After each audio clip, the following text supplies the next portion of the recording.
Hi everyone, today I'll show you how to create an icon shine animation effect in DaVinci Resolve. Let's get started. First, go to Fusion tab, then highlight the media in one node.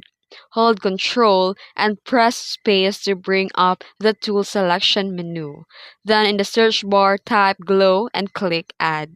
Then click on the rectangle mask icon to add it to your node tree. This will allow you to apply the glow effect within a specific rectangular area. Then here in the inspector panel, adjust the width and the height of the rectangle mask to cover the entire image. Modify the angle of your glow to your liking. Then at the start of your clip, click the keyframe button next to center in the inspector to set the first keyframe for animation. Drag the rectangle to start the point, and move your timeline slider forward about second.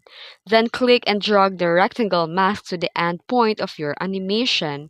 And here in the inspector, increase the value of the soft edge to soften the edges of your rectangle mask.